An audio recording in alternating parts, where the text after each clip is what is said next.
নতুন বছরটা শুরু করুন রজব মাসের আমল দিয়ে, নতুন বছরটা শুরু করুন শাবান মাসকে স্বাগত জানিয়ে, রমজান মাসকে স্বাগত জানিয়ে। 31st নাইট কোনো মুসলমানের সন্তান করতেই পারে না। কোনো ইমানদার মুসলমান, আল্লাহর বান্দা, রসুলের উম্মত কখনোই 31st নাইট করতে পারে না। 31st নাইট মুসলমানদের না, এটা ইহুদি নাসরা খ্রিস্টানদের কালচার।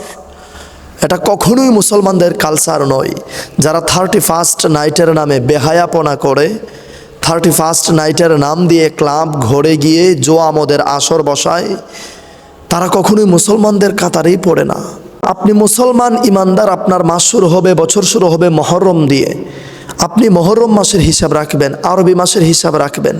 31st নাইটের নাম দিয়ে বেহায়াপনা, অসভ্যামি এসব করবেন না। এটা মুসলমানদের কোনো কালচারেই পড়ে না। এটা ইহুদি নাসরা খ্রিস্টান বিদঈনদের কাজ।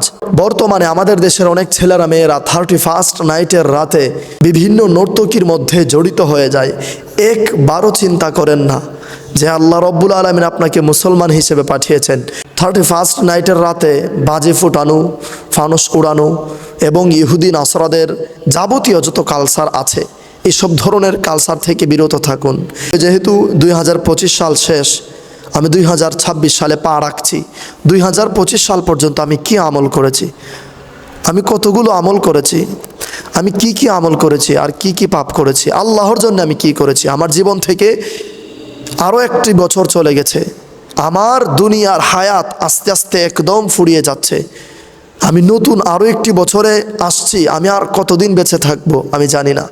আপনি নতুন বছরকে স্বাগত জানিয়ে 2 রাকাত নফল নামাজ আদায় করুন। 2 রাকাত নফল নামাজ দিয়ে নতুন বছর শুরু করুন। আপনি 31st নাইট করতে ইচ্ছে হলে আপনি করতে পারেন 2 রাকাত নফল নামাজ দিয়ে, 2 রাকাত, 4 রাকাত, 6 রাকাত, 8 রাকাত তাহাজ্জুদের নামাজ দিয়ে। 31st নাইটের রাত্রিতে আগে ঘুম থেকে উঠে আপনি তাহাজ্জুদের নামাজ আদায় করুন না।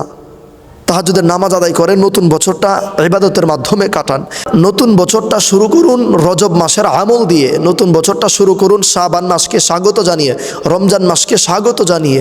আপনি 31st নাইট উদযাপন করে আপনি ইহুদি নাসরা খ্রিস্টানদের কালচার নিজের মধ্যে আপনি আনতে পারেন না।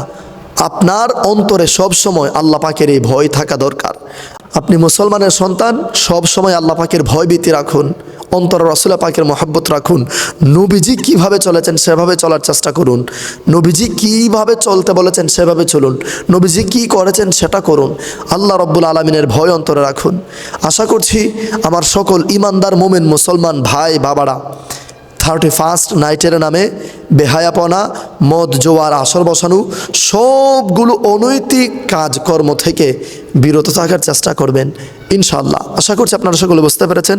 আজকের এই ভিডিওটি সাওয়াবের নিয়তে অন্য ভাই বোনদেরকে শেখানোর, জানানোর নিয়তে প্রচুর পরিমাণে শেয়ার করে সারা বিশ্বে ছড়িয়ে দিন। আসসালামু আলাইকুম ওয়া রাহমাতুল্লাহি ওয়া বারাকাতুহু।